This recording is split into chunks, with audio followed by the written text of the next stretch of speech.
अस्सलाम वालेकुम वरहमतुल्लाहि वबरकातुहू। अक्सर ये होता है कि हमारी कोई दुआ ऐसी होती है जिसको कबूलियत में अभी कुछ वक्त लग रहा होता है। हम बड़े दिल से दुआ मांगते हैं और हमें समझ नहीं आती कि कौन से वक्त में क्या अल्लाह सुब्हानहू तआला से कहें कि अल्लाह सुब्हानहू तआला हमारी ये दुआ कबूल कर ले। देखिए नबी सल्लल्लाहु अलैहि वसल्लम ने इसके बारे में कितनी बड़ी खुशखबरी दी थी।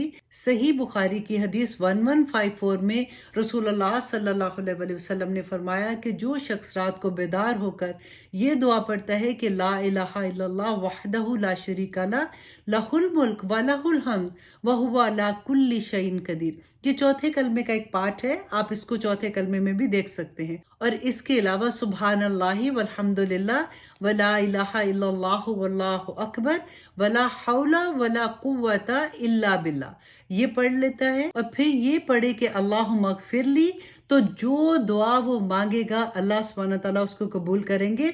और अगर वो उठकर एक अच्छा वजू करता है और फिर नमाज पढ़ता है जो कि तहज्जुद की नमाज होगी, तो नबी सल्लल्लाहु अलैहि वसल्लम ने फरमाया कि उसकी वो नमाज भी कबूल होगी।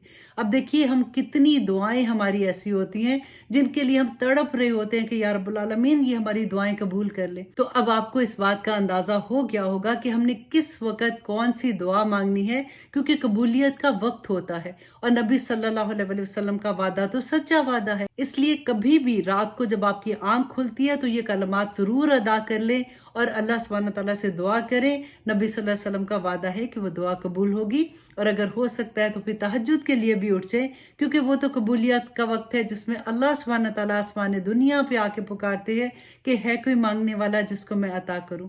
अल्लाह सुब्हानहू तआला हमें दीन पे चलने वाला, अमल करने वाला बना दे। आमीन सुम्मा आमीन। अस्सलामु अलैकुम वरहमतुल्लाहि वबरकातुहू।